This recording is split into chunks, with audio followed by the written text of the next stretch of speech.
अस्सलाम वालेकुम। मेरा नाम डॉक्टर फ़िज़ा रफ़ीक है और मैं कैलगरी कनाडा में एक फ़ैमिली फ़िज़िशियन हूँ। आज मैं आप सबसे मुखातिब हूँ डायबिटीज़ वेलनेस सेंटर पाकिस्तान के प्लेटफॉर्म से। डॉक्टर फ़ौज़िया मोइन, आपका बहुत शुक्रिया कि आपने आज मुझे मौका दिया अपने लोगों से मुखातिब होने का। आज का जो टॉपिक मुझे दिया गया है वो बहुत इम्पॉर्टेंट है और वो है रमज़ान और शुगर की मरीज़ हामला औरतें। सबसे पहले तो आप सबको रमज़ान की बहुत बहुत मुबारक। रमज़ान एक ऐसा महीना है कि दुनिया भर के मुसलमान इसकी आमद की स्पेशल तैयारियां करते हैं और सबका दिल चाहता है कि इस रमज़ान के महीने में ज़्यादा से ज़्यादा इबादत करके ज़्यादा से ज़्यादा अजर कमा सकें। हर किसी की ख्वाहिश होती है कि इस माह में रोज़े रखे जाएं, सदका और खैरात की जाए, एक दूसरे की मदद की जाए ताकि अल्लाह ताला हमसे खुश हो और हम पर अपने इनामात की बारिश कर सके। अब आते हैं आज के एक ख़ास टॉपिक की तरफ जो कि है हामला औरतें जो ज़ियाबीतीस की मरीज़ हैं, क्या उनको रोज़ा रखना चाहिए? और अगर उनको रोज़ा रखना चाहिए तो ऐसी कौन सी एहतियाती तदाबीर हैं जो उनको लेनी चाहिए अपनी सेहत का ख्याल रखने के लिए और अपने होने वाले बच्चे की सेहत का ख्याल रखने के लिए। जैसा कि आप सब जानते हैं कि अल्हम्दुलिल्लाह दुनिया भर में मुसलमानों की तादाद दिन ब दिन बढ़ती जा रही है। सबसे ज़्यादा मुसलमान इस वक्त मिडल ईस्ट में हैं, उसके बाद एशिया में हैं, फिर अफ्रीका में, यूरोप में और इसी तरह नॉर्थ अमेरिका में भी मुसलमानों की तादाद दिन ब दिन बढ़ती जा रही है। और इसी तरह से ऐसी हामला औरतें जिनको ज़ियाबीतीस की मरीज़ है उनकी तादाद भी दिन ब दिन बढ़ती जा रही है। सवाल ये पैदा होता है कि क्या हामला औरतों को रोज़ा रखना चाहिए? ऐसी हामला औरतें जिनको कोई बीमारी नहीं है, क्या उनको भी रोज़ा रखना चाहिए? और फिर उसके साथ ऐसी हामला औरतें जिनको कि शुगर की बीमारी है,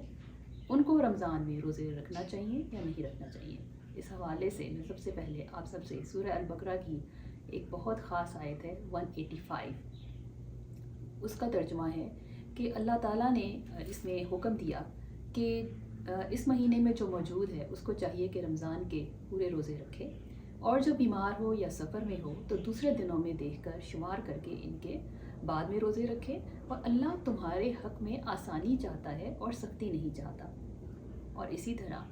हज़रत अनस बिन मालिक से रवायत है कि रसूल पाक सल्लल्लाहु अलैहि वसल्लम ने फरमाया कि अल्लाह ने मुसाफिर को रोज़े से छूट दी है और उसकी नमाज को भी आधा कर दिया है। और इसी तरह जो हामला औरत है और दूध पिलाने वाली औरत है उसको भी रोज़े की छूट दी है। अब इस आयत और इस हदीस की रोशनी में बहुत से उलमा ने ये फतवा दिया है कि ऐसे लोग जिनको कोई बीमारी है वो रमज़ान में रोज़ा नहीं रख सकते तो वो दिन काउंट करके बाद में रोज़ा रखें। और इस बीमारी में उन्होंने हामला औरतों और दूध पिलाने वाली औरतों को भी शामिल किया है कि अगर वो ये समझती हैं कि रोज़ा रखने से उनकी सेहत पर या उनके होने वाले बच्चे की सेहत पर कोई मुज़र असरात हो सकते हैं तो उनको रोज़ा नहीं रखना चाहिए। अब आते हैं वो हामला औरतें जिनको शुगर या डायबिटीज़ का मर्ज़ है, तो इस सूरत में क्या किया जा सकता है? तो हामला औरतें जिनको डायबिटीज़ है उनको हम 3 कैटेगरीज़ में डिवाइड करते हैं। एक है टाइप 1 डायबिटीज़, दूसरी है टाइप 2 डायबिटीज़ और तीसरी है जिसको हम गेस्टेशनल डायबिटीज़ मेलाइटस कहते हैं। टाइप 1 वो है जिसमें कि इंसुलिन लगाई जाती है। टाइप 2 डायबिटीज़ जो है उसको डाइट से या फिर ओरल मेडिकेशन से या फिर इंसुलिन से जो है उसको ट्रीट किया जाता है। और गेस्टेशनल डायबिटीज़ मेलाइटस ये वो डायबिटीज़ है जब हम एक स्क्रीनिंग टेस्ट करते हैं प्रेगनेंसी में 24 हफ्ते से 28 हफ्ते के दरमियान एक शुगर का टेस्ट करते हैं, जिसमें से कुछ औरतों का टेस्ट जो है वो पॉजिटिव आता है और वो डायबिटीज़ का शिकार होती हैं प्रेगनेंसी में, जिसको हम या तो डाइट से कंट्रोल करते हैं डिपेंडिंग ऑन देयर लेवल्स, या फिर हम ओरल मेडिकेशंस देते हैं, या फिर हम उनको इंसुलिन पे डालते हैं। और बहुत सी हामला औरतें जिनको प्रेगनेंसी में डायबिटीज़ होती है, यूजुअली प्रेगनेंसी के बाद शुगर लेवल्स नॉर्मल हो जाते हैं, लेकिन for the rest of their life they are potential diabetics और उनको अपना बहुत ख्याल रखना पड़ता है। अब रमज़ान के हवाले से वो ख़वातीन जिनको प्रेगनेंसी से पहले ही शुगर की बीमारी है, यानी उनको टाइप 1 डायबिटीज़ है या टाइप 2 डायबिटीज़ है, तो उनको हम बहुत ज़्यादा हाई रिस्क ग्रुप में डालते हैं और उनको एडवाइस करते हैं डॉक्टर्स कि उनको रमज़ान के रोज़े नहीं रखने चाहिए क्योंकि उसके बहुत ज़्यादा रिस्क हो सकते हैं मदर को भी और होने वाले बच्चे को भी। दूसरी कैटेगरी वो है जिनको टाइप 2 डायबिटीज़ है और वो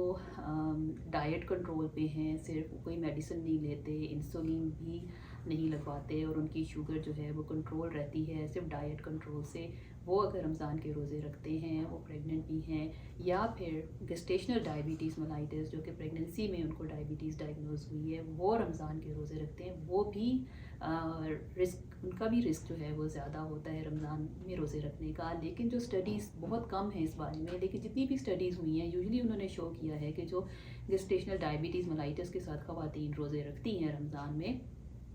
ان کی شوگر لیولز یوزلی جو ہیں وہ بہتر ہوتے ہیں، لیکن اے سمپٹومیٹک ہائپوگلائسیمیا جو ہے وہ بہت زیادہ اس کا رسک ہوتا ہے، اور ان کو کئی دفعہ پتہ نہیں چلتا. That can be very dangerous for the baby and for themselves as well. تو اب یہ ہے کہ شوگر جو ہے جنرلی جو اسٹڈیز ہم نے دیکھی ہیں کہ ڈائبٹیز کی جو پیشنٹس پریگننٹ رمضان میں روزے رکھتی ہیں، ان میں یہ ہو سکتا ہے کہ ایک تو ان کو ہائپوگلائسیمیا یعنی ان کی شوگر ڈیورنگ دا فاسٹنگ رمضان کے روزہ رکھتے ہوئے ان کی شوگر بہت زیادہ ڈراپ کر جائے، تو ان کو اگر وہ 3.9 ملی مول پر لیٹر سے نیچے چلی جائے تو ان کو اپنا روزہ توڑ دینا چاہیے. اور پھر یہ بھی ریسرچ ہوئی ہے کہ اگر وہ رمضان کا روزہ پورا کر بھی لیتی ہیں، پورے دن کا روزہ، تو یوزلی یہ ہوتا ہے کہ افطار کے بعد یا کھانا کھانے کے بعد 2 گھنٹے بعد شوگر کے لیول بہت زیادہ بڑھ جاتے ہیں، جس کو ہم ہائپر گلائسیمیا کہتے ہیں. اور آپ کو پتہ ہے کہ ہائپر گلائسیمیا جو ہے وہ پریگننسی میں اس کے بہت خراب افیکٹس ہو سکتے ہیں بچے کے اوپر. اگر تو فرسٹ ٹرائمیسٹر جس کو ہم 12 ہفتے تک کی پریگننسی کہتے ہیں، اس میں اگر شوگر کے لیولز ویسے بھی بڑھ جائیں، اب آپ نے روزہ رکھا یا نہیں بھی رکھا ہوا، تو اس کے بھی اثرات جو ہوتے ہیں وہ بچے کے ڈیولپمنٹ پہ، برین ڈیولپمنٹ پہ اور جسم کی ڈیولپمنٹ کے اوپر بھی جو ہے وہ اس کے اثرات ہوتے ہیں جو فرسٹ ٹرائمیسٹر میں، کیونکہ بچہ جو ہے وہ بن رہا ہوتا ہے تو اس کے مضر اثرات ہو سکتے ہیں. سیکنڈ ٹرائمیسٹر میں، تھرڈ ٹرائمیسٹر میں اگر شوگر کے لیولز بڑھ جائیں تو اس کے بھی بہت خطرناک اثرات ہوتے ہیں، جیسے بچے کا سائز بہت بڑھ جاتا ہے جس کو ہم میکروزومک بیبی کہتے ہیں. اسی طرح پری ٹرم لیبر کا چانس یعنی ٹائم سے پہلے ڈلیوری ہونے کا چانس جو ہے وہ بڑھ جاتا ہے، اور اس میں ظاہر ہے کہ جب پری ٹرم ڈلیوری ہوگی تو اس کے اور بھی زیادہ مضر اثرات کہ بچہ ٹائم سے پہلے پیدا ہو گیا. تو یہ چیزیں جب ہم کنسیڈر کر رہے ہوتے ہیں تو اس لیے یہ بہت ضروری ہوتا ہے کہ اگر آپ روزہ رکھ رہے ہیں تو اپنی شوگر کو ریگولرلی مانیٹر کریں. اگر آپ نے رمضان میں ڈیسائیڈ کر لیا ہے کہ میں نے روزہ رکھنا ہے تو سب سے پہلے آپ اپنے معالج سے ملیں، اپنے فزیشین سے ملیں، اپنی شوگر لیولز کو چیک کریں، ڈائٹیشین سے ملیں، ایک ڈائٹ پلان بنائیں کہ کیا چیزیں آپ کو کھانی ہے، ہیلتھی ڈائٹ کھانی ہے، بگ میلز کو اوائڈ کرنا ہے، اور شوگری ڈائٹ جو ہیں، ڈرنکس وغیرہ جو ہیں، پاپس اور جوسز، ان کو اوائڈ کرنا ہے. اور پھر آپ نے یہ دیکھنا ہے کہ آپ کو کس طرح سے اپنی شوگر کو مینٹین کرنا ہے اور کیا چیزیں ہیں حفاظتی تدابیر روزہ رکھتے ہوئے رمضان میں. جب آپ پریگننٹ ہیں تو آپ نے کیا کرنا ہے، تو آپ کو اپنی شوگر لیول کو ریگولرلی مانیٹر کرنا ہوگا. اور پلیز یہ چیز آپ نوٹس کر لیں، نوٹ کر لیں کہ روز آپ جو شوگر ٹیسٹ کرتے ہیں فنگر ٹپ سے، نیڈل کے ساتھ، اس سے آپ کو روزہ نہیں ٹوٹے گا. تو پلیز اپنی شوگر کو آپ نے دن میں کسی وقت بھی 1 یا 2 دفعہ ضرور چیک کریں، اسپیشلی آفٹرنون میں افطاری سے 2-3 گھنٹے پہلے ضرور چیک کریں، کیونکہ شوگر لو ہونے کا بہت چانس ہے. اسی طرح کھانا کھانے کے 2 گھنٹے کے بعد آپ شوگر ضرور چیک کریں، کیونکہ بہت ضروری ہے کہ چیک کریں کہ ہائپر گلائسیمیا یعنی شوگر کا لیول بہت زیادہ تو نہیں ہو رہا. تو یہ وہ ایسی احتیاطی تدابیر ہیں جو اگر آپ نے ڈیسائیڈ کر لیا ہے کہ میں نے روزہ رکھنا ہے تو پلیز آپ یہ ضرور کیجیے گا تاکہ آپ کے جو ہے آپ اس چیز کو اوائڈ کر سکیں. پریگننسی میں جو یوزلی نارمل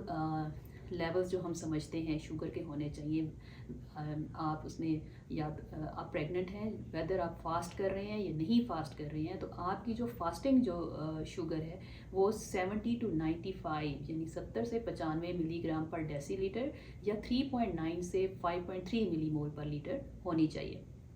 کھانے کے 2 گھنٹے کے بعد 120 ملی گرام پر ڈیسی لیٹر سے نیچے ہونی چاہیے، یا 6.7 ملی مول پر لیٹر سے نیچے ہونی چاہیے، ریگارڈلیس آپ جو ہے روزہ رکھ رہے ہیں یا نہیں رکھ رہے ہیں. تو اس لیے بہت ضروری ہے کہ آپ جو ہے اپنے معالج کے ساتھ ایک کانسٹنٹ فالو اپ رکھیں، ان کے ساتھ اپنی شوگر لیولز کو چیک کریں، گھر میں اپنی شوگر چیک کرتی رہیں. اور یہ بھی ریسرچ نے شو کیا ہے کہ خواتین کو جو حاملہ عورتیں ہیں جو کہ اپنے آپ کو یہ سمجھتی ہیں کہ ہم روزہ رکھ سکتے ہیں اور ان کو ڈائبٹیز بھی ہے، پھر بھی اگر ان کے معالج ان کو منع بھی کر رہے ہیں، امام سے فتویٰ بھی لے لیا ہے، پھر بھی 70 سے 80% خواتین देखा गया है कि वो रोज़ा रखने की अटेम्प्ट ज़रूर करती हैं, रोज़ा रखती हैं, चाहे वो पूरे रोज़े रख सकें या ना रख सकें, लेकिन उनकी भी ये ख्वाहिश होती है कि वो रोज़ा रखें। तो ऐसी सूरत हाल में मैं आप सबको ये एडवाइस करूँगी कि प्लीज़ अपने मौलिक से मिलिए। आपको डायबिटीज़ पहले से ही है, रमज़ान आ रहा है, तो अपनी शुगर लेवल्स को बेटर कंट्रोल करें, अपने डाइटिशियन को देखें, और रमज़ान के महीने में अगर रोज़ा नहीं भी रख सकते तो बहुत सी ऐसी इबादत हैं जिनको करके आप ज़्यादा से ज़्यादा अजर हासिल कर सकते हैं। आप सबका बहुत बहुत शुक्रिया।